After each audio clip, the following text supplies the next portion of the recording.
Hi guys, एक बार पुनः स्वागत है आपको अपने यूट्यूब चैनल माँ कोचिंग सेंटर। तो आज हम लोग फिर से वही क्लास 10th के लिए पार्ट 3 लेकर के आपको दे दिया था। अब ये पार्ट 4 है और इसके बाद जो है आज ही से क्वेश्चन बनाना प्रारंभ कर दिया जाएगा। तो लगभग आप देख रहे हैं बोर्ड पे कि मैंने एक प्रश्न को भी लिखा है और साथ में 2 चर वाले रैखिक समीकरण को हल करने की विधियां जो है उसको भी बताई, ठीक है। और साथ में 2 चर वाले रैखिक समीकरण को हल करने की गणितीय विधि का चर्चा किया गया है और गणितीय विधि में प्रतिस्थापन को मैंने समझा दिया था और साथ में उसका ग्राफ भी बताया था, ठीक है। और उस तरह से प्रतिस्थापन, विलोपन और ब्रज गुणनखंड तथा ग्राफीय विधि को हम लोग पढ़ेंगे, ठीक है। तो आज कुल मिला जुला करके आपको ग्राफ एवं विलोपन विधि अच्छी तरह से बता दूंगा, ठीक है। तो शुरू करने से पहले आप सभी एक बार कॉपी कलम को अपने साथ ले लें ताकि अच्छी तरह से पढ़ाई हो सके, ठीक है, और इम्पोर्टेंट बातों को आप नोट कर सकें। तो मैं बाकी को यहाँ रफ करने वाला हूँ और इन सभी तरीकों को जानने के लिए आप चैनल के प्ले लिस्ट पे जाकर के उसको शुरू से देख सकते हैं, ठीक है।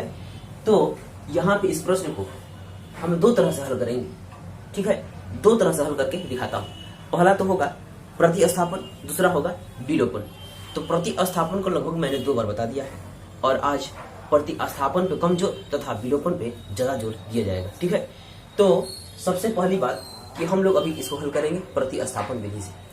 तो इसको कह दिया हमने समीकरण 1 और इसको कह दिया समीकरण 2। तो हम लोग कर रहे हैं प्रतिस्थापन विधि से, प्रतिस्थापन विधि से हल करेंगे। तो प्रतिस्थापन विधि से हल करने के लिए हमने तरीका बताया था कि आप चाहे तो किसी एक समीकरण से चल सकते हैं, तो आप चलिए या तो समीकरण 1 का चयन करें या तो समीकरण 2 का चयन करें।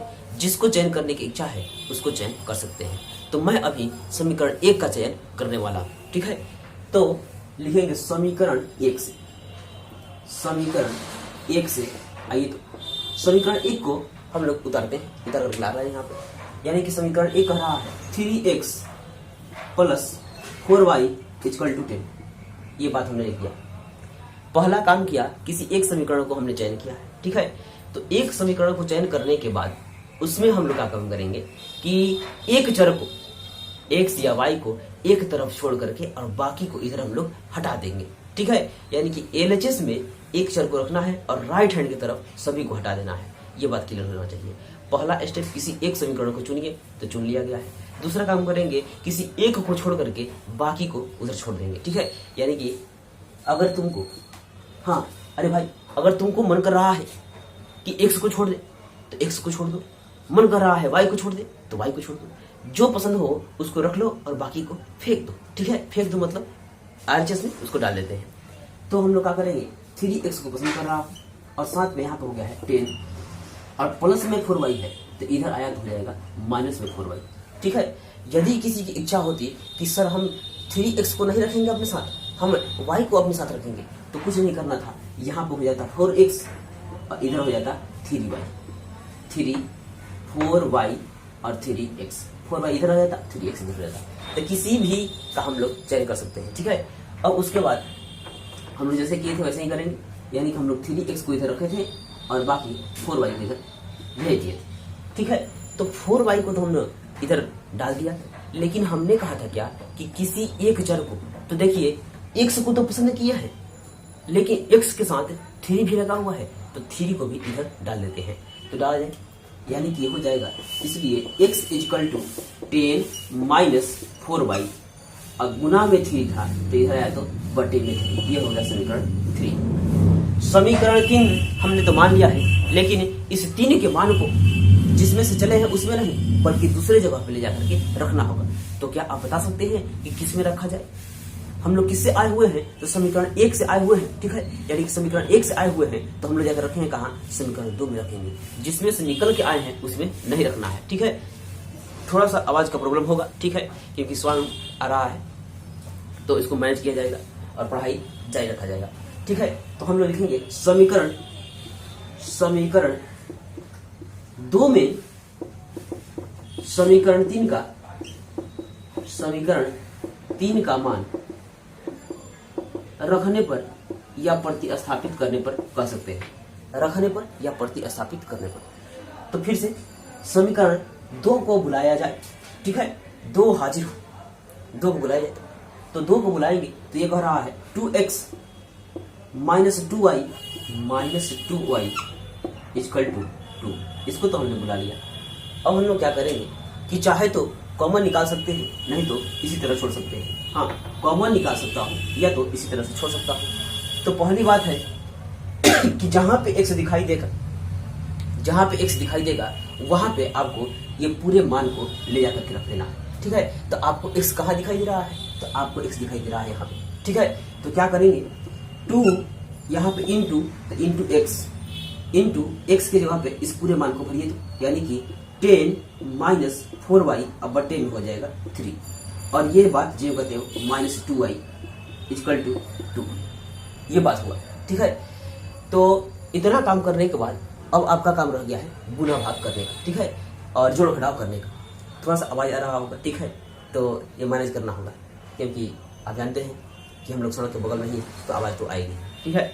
तो यहाँ पे ऊपर से हम लोग गुना करेंगे, 10 गुना का 20 माइनस 4 गुना का 8y और बटा में हुआ 3 माइनस 2y जो कहते हो बराबर 2, ठीक है। इतना काम किया। एक काम करिए कि क्या आपको बटा पे का जोड़ घटाव आता है? हाँ, बटा पे का जोड़ घटाव आता है तो यहाँ पे बटा में 1 डालिए और बटा पे का जोड़ घटाव बनाइए, तो ठीक है। तो आते हैं हम लोग इधर आते हैं, यानी कि यहाँ पे हो गया है कि 20 माइनस 20 माइनस 8y। थोड़ा सा एक बात बता देता हूँ, ये देखिए कि हम लोग निकालने जा रहे हैं एलसीएम, ठीक है। यानी कि सबसे पहले 3 और 1 का एलसीएम निकालेंगे तो कितना होगा, 3 हो जाएगा। तो इसको थोड़ा सा छोटा स्टेप करने के लिए मैं आपको ऐसे और चलता हूँ, यानी कि 3 एलसीएम हो गया है, ठीक। इसे 3 के पहाड़ी में 3 एक बार में जब 1 से गुना होगा तो ये पूरा जीव कहते हैं उतर जाएगा, यानी कि हो जाएगा 20 माइनस 8y, 20 माइनस 8y और माइनस, अब देखिए 3 के और 1 का भागा हो रहा है, 1 में 3 का पढ़ा कई बार में, तो 3 बार में, 3 में और 2 से गुना होगा तो 3 गुना का 6, यानी कि हो जाएगा 6y और बराबर इधर हो गया है 2 0 का 2, ठीक है। कुछ नहीं किया हूँ, बट्टा पे का जोड़ घटाव कर रहा हूँ, ये काम आप भी कर सकते हैं, ठीक है। उसके बाद हम लोग क्या कर रहे हैं कि इसको अपने अब दोस्त जो होते हैं, यानी कि चर एक साथ और अचर एक साथ हम लोग जोड़ेंगे। तो देखिए, तो यहाँ पे 20 अचर है लेकिन 2 ठो चर है, तो उन चरों का काम करा जाए। तो कह रहा है 20 जेव का देव ही छोड़ देता हूँ और माइनस 8 गो y 6 गो y तो 14 गो y और बट्टा में हो गया है 3 और बराबर में हो गया है 2। यहाँ पे 1 डालूंगा और क्रॉस मल्टीप्लाई करा दूंगा, ठीक है, तिरछी गुना करा देता हूँ। यानी कि कराइए तो 1 में 20 से गुना होगा तो ये हो जाएगा 20 माइनस 14y, ये तो 1 कर लिया। अब 3 से इससे गुना होगा तो 3 गुना का 6, ठीक है, 3 गुना का 6, ये बात हो गया है। अब देखिए एक काम कर दिया जाए, तो एक काम कर दिया जाए, हाँ, यहाँ पे बराबर कर दिया जाए। एक बार आपको थोड़ा सा और दिखा देता हूँ कि ये तो हम लोग इधर लेकर जाएंगे, लेकिन एक काम शुरू से करवा देता हूँ। पहली बार क्या हुआ है, पहली बार हुआ है क्या कि हम लोगों ने किसी एक समीकरण का चयन किया है। तो हम लोगों ने समीकरण 1 को चयन किया है, तो 3x plus 4y equal to 10 का चयन किया, 3x जेव का तेव रह गया है। और हमारा तरीका क्या है, उसी तरीका के आमने सामने चलना है। तरीका यही है कि किसी एक चर x या y को उधर छोड़ करके अब बाकी को इधर हम लोग फेंकेंगे। तो हम लोग 3x का चयन किए थे, लेकिन 3x के साथ तो 3 भी आया है, तो इस 3 को भी छोड़ना होगा। तो 3 को भी हमने छोड़ दिया, तो यह आया बटा में 3। तो हमने क्या किया कि इसको बना दिया समीकरण 3, ठीक है। देखिए ये झूठा मान है, इसको हम लोग कहते हैं झूठा मान, काल्पनिक, जिससे हम लोग को केवल विश्वास तो हो सकता है लेकिन सही है नहीं, ठीक है। लेकिन यहाँ से हम लोग को एक अच्छा मान मिलने वाला है। फिर हमने क्या किया कि समीकरण 3 का चयन कर लिया, और उसके बाद जो है समीकरण 1 से चले थे और 1 से मिला है, तो इस मान को 1 में नहीं बल्कि ले जाकर दूसरे घर में 2 में रखना है। तो दूसरा बात है कि 2x minus 2y equal to 2, जैसे कि आप देख रहे हैं, ठीक है। उसके बाद हमने कहा कि 2 ये जेव करते हो और इस x के जगह पर 10 माइनस 4y रख दिया अब बटा में 3, ठीक है। इतना काम किया। उसके बाद हमने क्या किया कि ऊपर गुना करा रहा हूँ, 2 में 10 से तो 20 और 2 में 4 से तो ये हो गया 8y और माइनस 2y जेव करते हो। हमने क्या किया उसके बाद कि इन दोनों का एलसीएम निकाला, एक मैं अपने मन से डाला हूँ, ठीक है। तो 3 और 1 का एलसीएम निकाल लिए तो 3 हो गया। जब 3 में इसमें डिवाइड हुआ तो एक बार में, यानी कि ये जो है पूरा जैव गति उतर गया है। इसका मतलब 20 माइनस 8y जैव गति उतार लिया। और 1 के पहाड़े में 3 जो है 3 बार में है, तो 3 में और 2 से गुना किया तो 3 गुना का 6y, ये काम हो गया। इतना करने के बाद कुछ नहीं किया गया है, जोड़ घटाव तो है, जोड़ घटाव है, मतलब यहाँ पे 20 जैव का त्यों ही और 8y 6y 14y यहाँ पे लिख लिया, ठीक है। उसके बाद क्या किया गया कि बाई क्रॉस मल्टीप्लिकेशन कराया गया है, तिरछा तिरछी गुना जिसको हम लोग कहते हैं वो कर लिया है। यानी कि 1 में 20 से किया तो 20, 1 में 14 से किया तो 14 और 3 में 2 से किया तो 6, इतना काम किया गया। अब क्या करिए कि चर चर एक तरफ, अचर अचर एक तरफ कर लिए। तो चर -14y जैव कहते हो और 20 जो है अभी नहीं लिखूंगा, ये तो 6 है और 20 प्लस में है, इधर आएगा तो हो जाएगा माइनस में 20। यानी कि यहाँ पर कह दिया जाए कि -14 को y बराबर 6 में से 20 जाएगा तो -14 को बचेगा, ठीक है। यहाँ पे देख रहा हूँ कि यहाँ पे भी माइनस और यहाँ पे भी माइनस, दोनों माइनस कैंसिल हो गया है। अब क्या करेंगे कि 14 गुना में है, उधर जाएगा तो भागा में चल जाएगा, यानी कि इसलिए y इक्वल टू 14 अब बटा में 14, यानी कटा गया तो मान आ गया है x, यानी कि y का मान 1 मिल गया है। ये अपना सही मान है, लेकिन यहाँ पे x का सही मान नहीं था। तो एक काम करिए कि यहाँ पे ला करके y के मान को रखिए, क्या आपको x का एक सच्चा मान मिल रहा है। तो लिखेंगे समीकरण 3 से, समीकरण 3 को उतारा जाए। तो समीकरण 3 कह रहा है x बराबर 10 माइनस 4y अब बट्टा में 3, यानी कि x का मान तो चाहिए लेकिन y का मान मिल गया है 1। जहां y दिखाई दे रहा है 1 ले जाकर रखना होगा। तो लिखेंगे यहाँ पे मैं रख रहा हूँ 10 माइनस 4, अब बीच में लगा है गुना, तो गुना और y की जगह पे 1 अब बटन है 3, यानी कि ये हो जाएगा 10 और 4 एकम 4, यानी कि 10 घटाओ 4 अब बटा में है 3। एक काम थोड़ा सा रह गया है, अब बस थोड़ा सा रह गया है, यानी कि 10 में से 4 चला जाएगा तो बचेगा 6 और बटे में 3 गुना का 6। तो x का मान मिल गया है 2। एक काम करेंगे कि यहाँ पे थोड़ा सा सजा लेता हूँ, x बराबर मिल गया है 2 और y बराबर मिल गया है 1, इतना काम तो लिख लिया है। अब चाहे तो इसका चेक भी आप कर सकते हैं, चेक कर सकते हैं कि जो हमने बनाया वो सही है या गलत, ठीक है। चेक करवा दूं, चेक करवा देता हूँ। यहाँ पे देखिए, तो यहाँ पे या यहाँ पे कहीं पे आइए तो आप, और यहाँ पे आकर के इसके मान को दीजिए। जहाँ x दिखाई दे रहा है 2 दे दीजिए, और जहाँ x दिखाई दे रहा है 2, और जहाँ y दिखाई दे रहा है 1 देना पड़ेगा। कैसे? यही तो जवाब आया है अपना। x मिलेगा तो 2 और y मिलेगा तो 1, तो दीजिए तो, यानी कि 2 गुना 2 माइनस 2 गुना 1, x की जगह पे 2 और y की जगह पे 1, और बाकी अंक का छेड़छाड़ नहीं किया गया है। ये देखिए 2 दूनी का 4 और माइनस 2 एकम 2, इधर कितना आया है 2, तो 4 में से 2 गया तो 2, इधर मिला तो 2। अरे भाई सही बना लिया, ठीक है। यानी कि दिया गया मान समीकरण को संतुष्ट कर रहा है, तो हमने सही बना लिया है। अब आ रहे हैं कि इसको हल कर दिया जाए विलोपन विधि से, ठीक है। तो विलोपन विधि बताऊंगा, लेकिन एक बार जो है मैं हट जाता हूं ताकि आप पूरी बात को अच्छी तरह से देख सकें।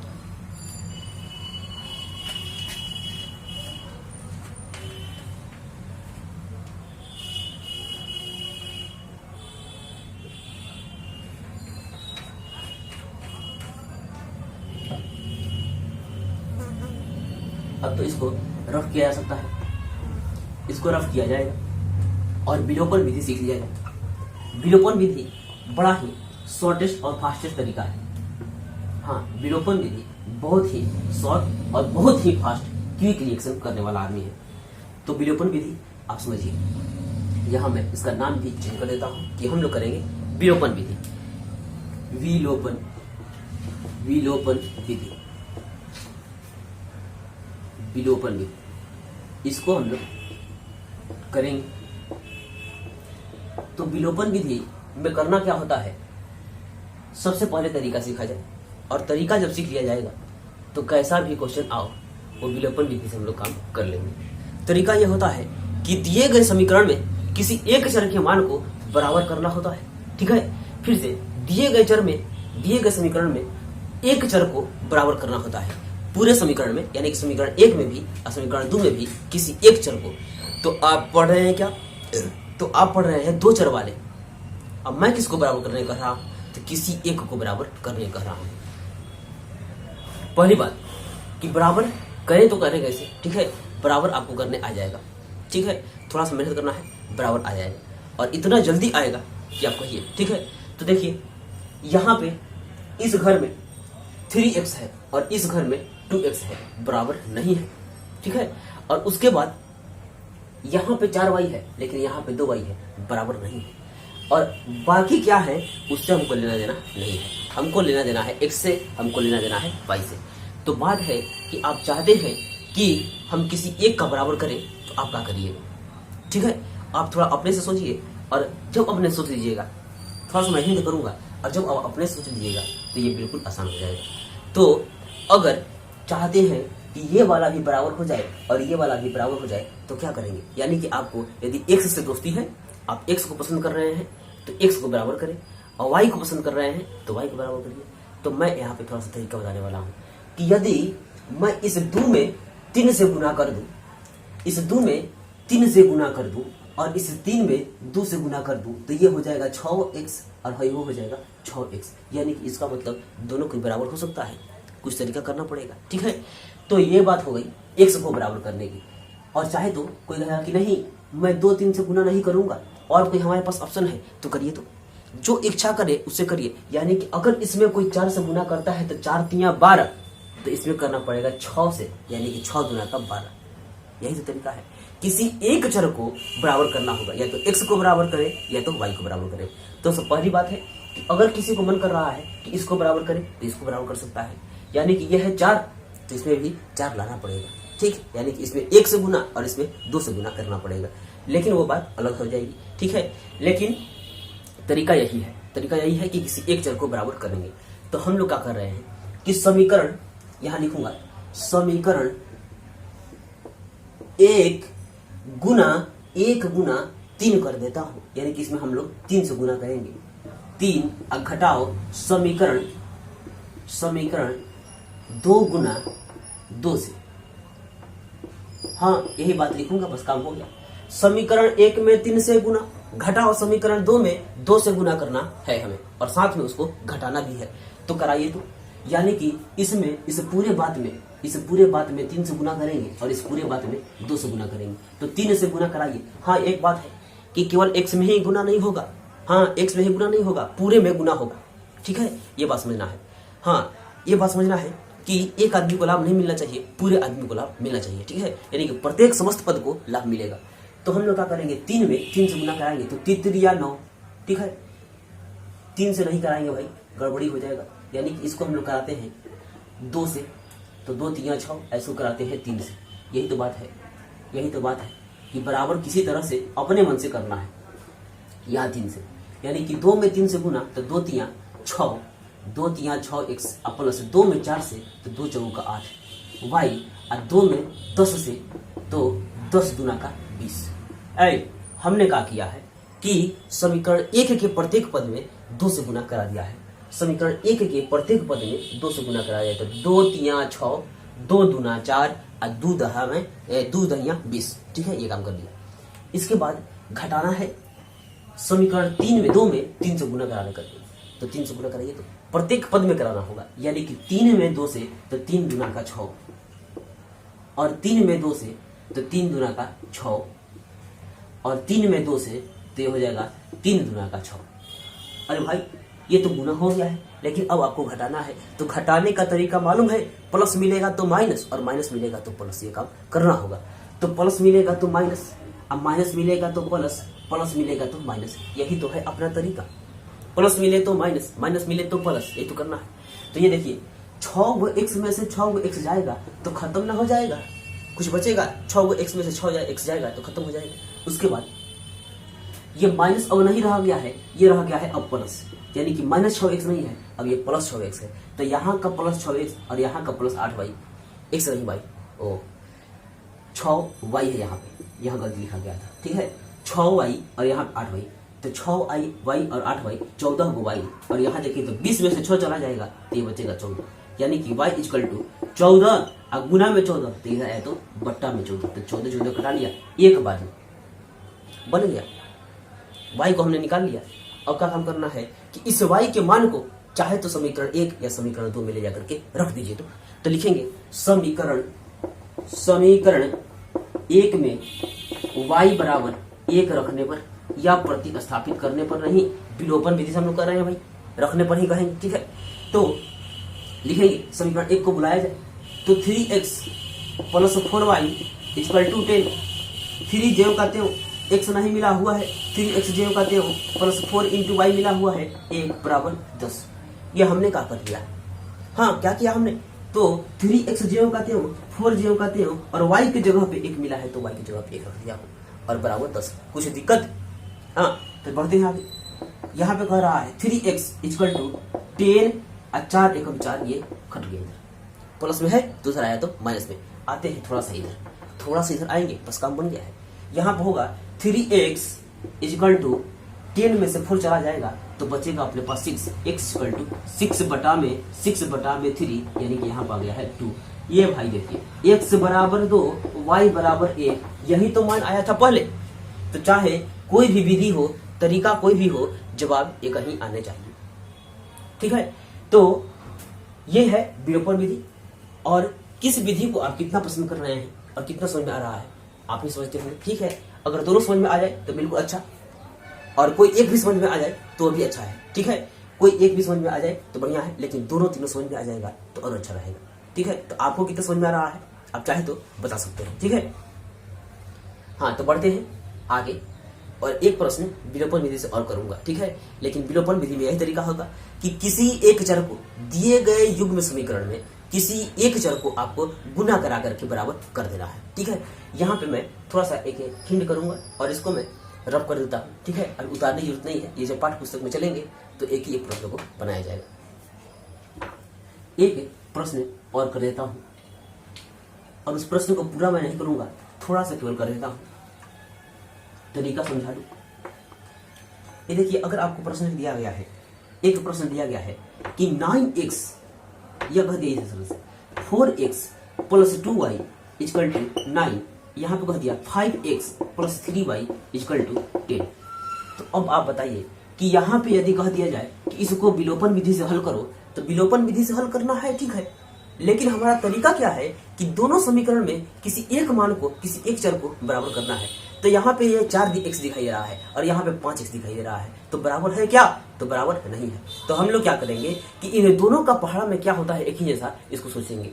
तो 4 के पहाड़ा में भी 20 होता है और 5 के पहाड़ा में भी 20 होता है। तो हम लोग क्या करेंगे कि 4 को 20 बनाने के लिए इसमें 5 से गुना और 5 को 20 बनाने के लिए इसमें 4 से गुना करा देंगे, तो अब आपका x बराबर हो जाएगा, ठीक है। यही तरीका है। और यदि कोई कह रहा है कि हम x को बराबर नहीं करूंगा, y को बराबर करूंगा, तो y को वही बराबर करिए। तो वह देखिए कि अंक कैसा है, तो इसमें 2 है, इसमें 3 है, तो 2 और 3 के पहाड़ा में बहुत एक ही जैसा आदमी होता है, ठीक है। तो यदि मैं 6 को चयन कर लेता हूँ, तो 2 के पहाड़ा में 6 3 बारी में है तो 3 से गुना, और 3 के पहाड़ा में 6 2 बारी में है तो 2 से गुना करेंगे, तो ये लोग बराबर हो जाएंगे, ठीक है। और उसके बाद बराबर हो जाएंगे तो काट कुट अपना करते रहिए और जवाब आपको मिलते रहेगा, ठीक है। करके दिखा दूं, करके भी दिखा सकता हूँ, ठीक है। यदि आप समझ चुके हैं तो आप भी करके हमें दिखा सकते हैं, ठीक है। एक प्रश्न करेंगे, लेकिन आते हैं अपने प्रश्नावली में, ठीक है। प्रश्नावली में चलेंगे, और ब्रज गुणनखंड विधि के लिए हराना नहीं है। ब्रज गुणनखंड विधि जब हम लोग पाठ में जाएंगे अंदर, यानी कि 3.4 में के बाद हम लोग जाएंगे तो 3.5 में ही इसका जरूरत पड़ेगा। तो 3.5 में आपको उसको मैं ब्रज गुणनखंड विधि को भी बता दूंगा, ठीक। तो कुल मिला जुला करके इसको मैं हटाता हूँ अभी, और आते हैं अपने प्रश्नावली 3.1। प्रश्नावली 3.1, प्रश्नावली 3.1। और साथ में क्या आपको वो डिब्बा याद है कि जिसमें हमने गणितीय और साथ में ग्राफीय विधि की तुलना की थी, गणितीय और ग्राफीय विधि की तुलना की थी, ठीक है। यानी कि a1 बटा में a2 बराबर नॉट b1 बटा में b2, तो केवल एक हल होगा और साथ में ग्राफीय निरूपण में प्रतिच्छेदी रेखाएं प्राप्त होगी और साथ में संगत समीकरण होगा। ये बात याद है क्या? अगर याद नहीं है तो आप बहुत गलती कर रहे हैं, ठीक है। याद नहीं है तो आप बहुत गलती कर रहे हैं। यदि सही करना है तो जाइए और सबसे पहले उसको याद करिए, ठीक है। पिछला वीडियो में जा सकते हैं, और पिछला वीडियो में जाने के लिए आप चैनल के प्ले लिस्ट पे जाइए। प्ले लिस्ट बना हुआ है क्लास 10th का, उसमें आप जाकर के उसको ढूंढ सकते हैं, ठीक है। और उसको अच्छी तरह से देखिए, प्रत्येक रोज देखना पड़ेगा। तो मैं आ रहा हूँ समीकरण। यदि बुक है आपके पास तो बुक निकाल लीजिए, ठीक है। बुक है आपके पास तो बुक निकालिए, बहुत अच्छा लगेगा। ये देखिए, सबसे पहले तो हम लोग चलेंगे उदाहरण 1। ठीक है, उदाहरण 1 कह रहे हैं, कह रहा है कि हम अनुच्छेद 3.1 में दिए गए उदाहरण लेते हैं। ठीक है, ये देखिए, हम लोग अनुच्छेद 3.1 में दिए गए उदाहरण लेते हैं। अखिला मेले में 20 रुपए लेकर के गई जाती है और वह चरखी की सवारी करना चाहती है तथा हुलपला भी खेलना चाहती है। देखिए, आपके पाठ्य पुस्तक में अनुच्छेद 3.1 आपको क्या कह रहा है, ये देखिए तो। ठीक है, अनुच्छेद 3.1 कह रहा है कि कह रहा है, मैं इसको पढ़ सुना देता हूं कि अखिला अपने गांव के मेले में जाती है और एक चरखी की सवारी करती है और साथ में हुपला खेलती है। और कह रहा है कि यदि वह जितनी बार हुपला खेला उसकी आधी बार चरखी की सवारी करती है तो प्रत्येक स्थिति में सवारी के लिए उसे 3 रुपए तथा हुपला खेलने के लिए 4 रुपए देने पड़ते हैं। तो क्या आपको हुपला खेल मालूम है? ठीक है, हुपला खेल नहीं मालूम है, लेकिन चरखी तो मालूम होगा। ठीक है, तो मैं इसको, चरखी तो मालूम होगा, तो चरखी मालूम होगा तो हुपला भी मालूम आज हो जाएगा। ठीक है, हुपला आप देखे हैं, आपके यहाँ का स्थानीय भाषा का नाम नहीं है, इसलिए दिक्कत हो रहा है। हुपला होता है कि वह खेल, जैसे कि अब मैं बता देता हूं कि जैसे कि मेला में कोई गया तो एक आदमी जो होता है सामान को इस तरह से रखा रहता है, बिस्कुट, चॉकलेट, कुरकुरा, ठीक है, कुछ भी रखा हुआ है और आपको रिंग देता है, रिंग। ठीक है, या 5 का नोट भी रखा हुआ है, इस पे आपको रिंग देता है। रिंग आप इसे फेंकते हैं।